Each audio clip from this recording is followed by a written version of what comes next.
Hello everyone, welcome to Newcastle Fans TV. This is the last word. Newcastle Fans TV. Yeah, hello everyone. So Newcastle have came away with an old school 3-3 draw, which we used to have a lot of them in the 90s, in the early 2000s. We don't get many of them nowadays. I'm with Mr. Mulliner. We are Mike Wireless. Mike Wireless? Wireless Mikes. Who's Mike? Just some bloke in the streets. So we are testing out our equipment, so if you like the look of it, smash that like please. Let's crack on with this last about off-field stuff later. Let's begin with the lineup. Sam, what's your initial thoughts? It looked like five at the back, didn't it? Which was a bit of a surprise. I don't think it was five at the back on the pitch, but I was astounded that Dubravka wasn't back. I really was, and that proved pretty equivocal when the game come about. I don't know about you, I was expecting Ryan Fraser to start as well. Yeah, because he said no to Scotland, didn't he? He did, but it's no surprise that the two players he had picked out in his pre-match presser yesterday started, Shelvey and Joelinton, who both were superb today. Just touch upon Fabian Schär because he was away on international duty. We might thought what the international lads won't play, but he did. It was a surprise. No Fernandes in the squad again, was it? Yeah, maybe that was part of the idea of maybe thinking it was five at the back, but then that releases Schär to go forward like he used to when we were defensively sound. Remember that? But yeah, I think that was the thinking there. It didn't really work out that way, but. Yeah, 9 goals in 3 home games we've conceded now, which is a concern. You enjoying yourself? Yeah, great. Brentford's lineup, of course, we knew the former Newcastle striker Ivan Toney was bound to score. He was on the team sheet alongside Brian and Bembo, who those two up front will cause a lot of problems for a lot of teams in this division throughout the season. So we knew that they were going to be a threat. Physical, aren't they? Yeah, and powerful pace. And Lascelles does struggle with players of that ilk. I remember him struggling against Rondon here a few years back. He even struggled against Kenneth Zahor. Remember when we were at West Brom in the FA Cup when he got brought off the bench. For a big lad, Lascelles, he can struggle because it is what it is, though, isn't it? Right, let's crack on with it. So the atmosphere was booming. 2 very early goals. We talked about Newcastle getting off to a great start, didn't we, Sam? Yeah, Wilson had a great chance with a header that me and Liam jumped up for thinking it was in, but from that corner, wasn't it? Yeah, the chance Lascelles came and Lascelles got the header in perfectly, deflected in off the inside of the post. Beautiful, what a start. Just kind of reminiscent of the Spurs game, perfect start to the game. He scores when he's due a goal, by the way, Lascelles. But we conceded like a minute later. Disgusting. It's like that's what they say. That's what they say, though, isn't it? You're most vulnerable to concede a goal. Yeah, after you've scored, and you could tell we were 6s and 7s. Darlow I thought was horrific today. Really, really poor. I've got a major issue with him and Kieran Clark in particular. You've got to be doing better and switch on as well. I know the atmosphere was electric and I know you want to celebrate your goal, but switch on. Can you blame on our wing back Richie for that, or is that unfair? I'm not even convinced Richie even played wing back today. Yeah. You noticed even from kickoffs or from whatever, you had Murphy kind of in a right back position, the 3 centre backs, and then Richie was up here, almost in a midfield 3 with Willock and Shelvey. It was quite a bizarre defensive shape. Richie didn't do much defending, and that gave Canos some room, but the defending out wide, because I thought the midfield 3 was very narrow. The defending was pretty X-rated, and not in a good way. No, you're right, and they looked a threat because there was amount of times during the first half and second half that those pockets of just big spaces for Brentford to go on, and they scored. Remember 2-1 down? Yeah, good, wasn't it?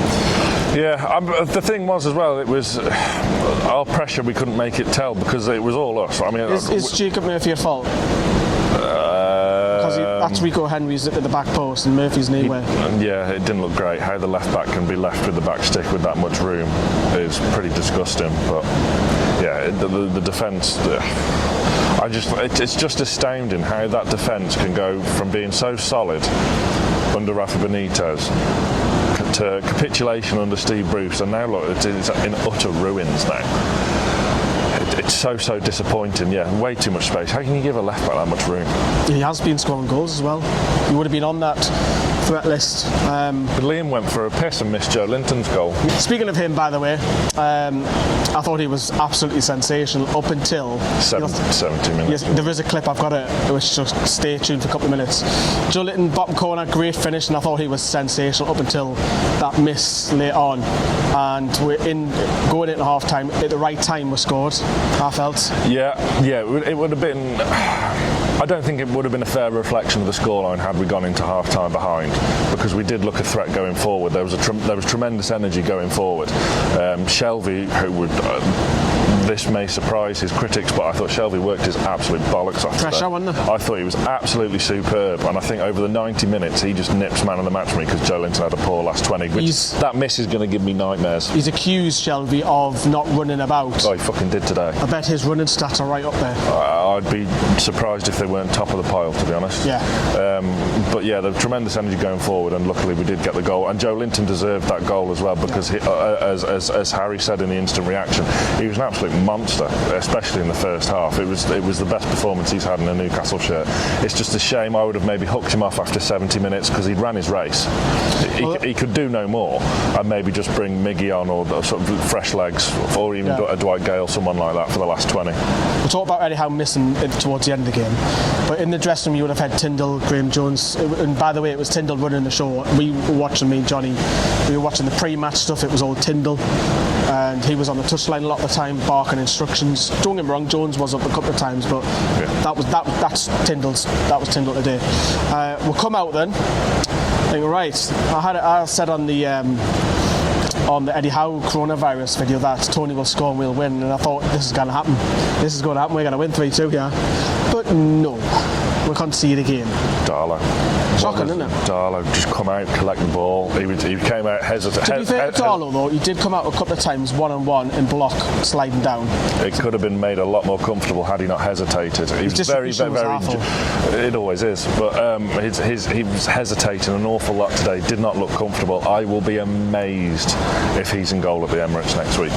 Amazed, because he was poor, really poor. I don't know what he got on scoring the players on Matchday Live, but I'll be surprised if it's more than a 3.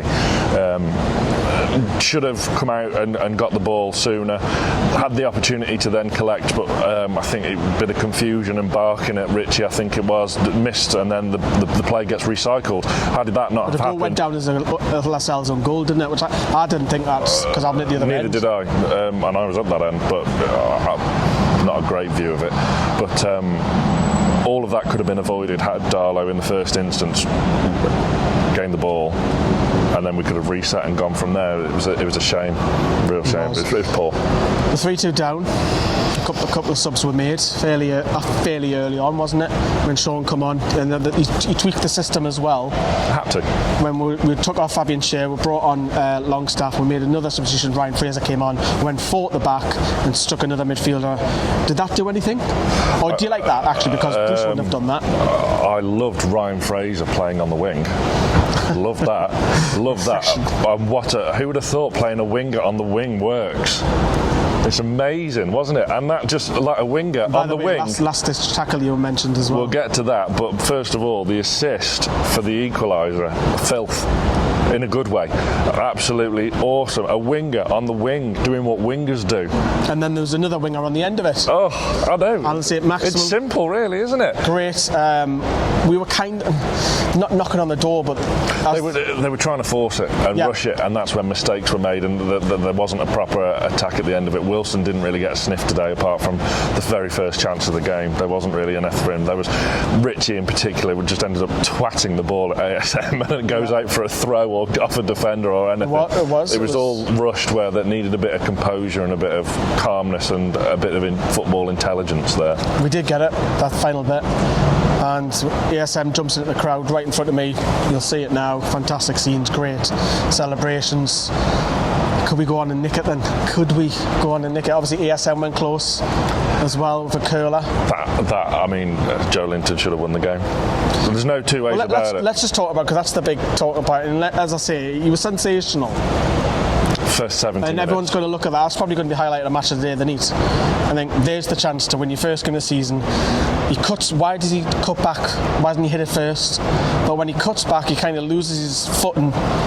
And he slipped. Well, he loses his footing at the end of the day, whether he slips or whatever. The point is, he went arse over tit and fell on the floor. He was playing with real confidence, which was so nice to see. So he probably thought he was a bit invincible and doing what he does and turned the Brentford players, which he did on a number of occasions. He did that against Southampton, if you remember. Yeah. He did the same move. Yeah.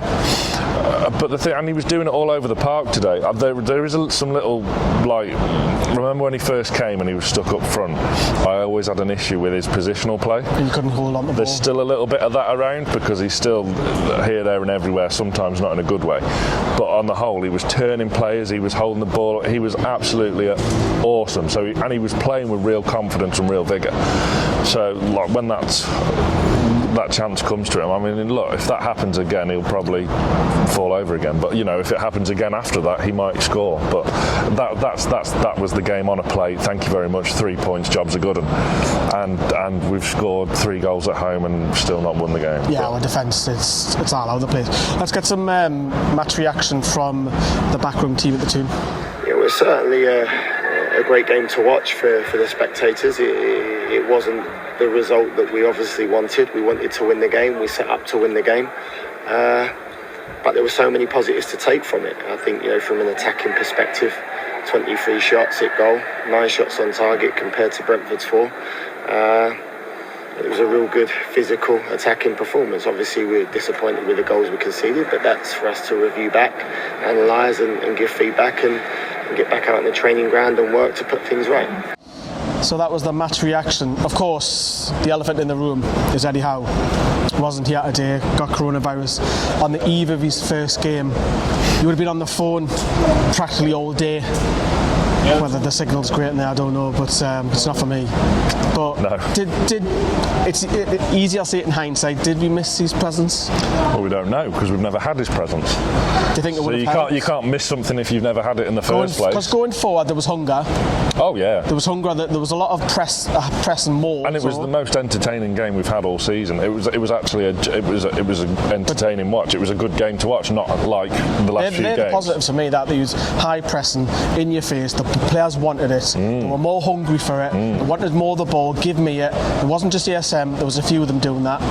But defensively, it's the same problem over and over again. And this is an age in defence now where a lot of them are either early 30s, late 20s. Liam, who stood 2 yards to the right of me, made the point during the game that was it four of them players in the defence played in the Championship. No, in the Championship under Rafa. Bloody hell. So Richie, Lascelles, it's like 5 years ago. Clark, Darlow, and then you had Shelby on the pitch as well. So that's 5 out of the starting 11 today that played in the Championship. And it shows a little bit. I think there's a lot of work, and we're going to play wing backs because for me, there's a lad who's. I don't even know if we did play wing back. Richie didn't play as a wing back. Well, if we I don't know what he was doing. If we do, I think. And then Clark had to try and cover as a left back, which he's left-footed. But all Kieran Clark can do is just turn around and pass it back to Darlow anyway, who will distribute it poorly. So there's a real them two just. There's a lot of work. Why wouldn't you use Jamal Lewis? But I don't know. Yeah, it's early days. That's the one I've said. Jamal Lewis, the poor lad, can't even get a kick. I mean, kept Italy quiet in midweek. You know, Chiesa and Berardi and everyone. He kept a clean sheet. So what's the lad got to do? Maybe his confidence is shot. Who knows? But there's a lot of stuff that Eddie Howe's got to work with. There is some positives to take from today. There definitely is. But Newcastle, the facts are he's come in and we're rock bottom of the Premier League now, and we've got a tough fixture away Arsenal next week, which we don't have a great record at, do we? No. Even when we go in at 0-0 half time, we don't have a good record. 4-0. I found my ticket actually; it's still in that pocket. From last time. From 18 months ago. We're not going to get anything from there. And we said all along that these 3 home games had to be 9 points. I mean, the maximum now we can get is 7. After Norwich winning today, that game is huge. It is massive. We'll talk more about it midweek. We're going to do a separate video on the director of football, but since I've got Sam here as well, that's now to be expected. Eddie Howe's already said that it's not his decision. However, he'll work with it, and it's basically a sign of modern times, modern football. What's your thoughts on either a sporting director or / a director of football coming in and assisting with recruitment effectively in and out. Are you for it? Yeah, it's the way things are nowadays. As long as the manager gets final say on transfers, I'm more than comfortable of it. Do you think there'll ever be a clash down the line where Howe doesn't want a player? Someone's got to fill Lee Charnley's boots. I'll do it for free. Yeah, I'm pretty sure. I don't know. There's an empty bottle of Coke over there that could probably fill Lee Charnley's boots. Look, it's the way. Smith's over there. It's the way things are. Goalkeeping coach. Yeah, can we learn about Carl Darlow's distribution, please, Simon? I'm pleased he was kept on though as well. Him and Ben Dawson. Yeah, sporting director, it's how football is operated now. It's the way things are. Eddie Howe would have come into this with his eyes wide open, knowing that someone will be appointed, and there will be appointments made upstairs in the running of the football club. That's just how it is now. Especially with Amanda and Miadad being effectively novices. Yeah, you need proper football. I mean, don't get me wrong, Amanda and Miadad are football people, but you need, like you say, experienced, who know the runnings, who have been around the block and know what the score is, you know. So it has to happen, and I'd hope it doesn't take too much longer, because what we're always slow with under Mike Ashley is... That's another one of the coaches? Not... What, in a Hyundai i30? Yeah, it is. Jesus, you can tell Mike Ashley was doing the wage budget. Company cars, yeah. Jesus. But you can. What we were lacking before was we were slow getting ready for our business. Rafa always used to tear his hair out, wanting deals done early, quickly, early, and we never ever did that. That's what we need to do, because there's a lot of work to be done. Right, we're going to wrap up. As I say, there is a video more on the director of football when that is close to being announced. Thank you very much from St James Park. Smash that like, and if you haven't seen all the videos, the goals, the match day live, scoring the players, the match reaction, go back and have a look. It's hours of entertainment here on NFTV. Ta-da.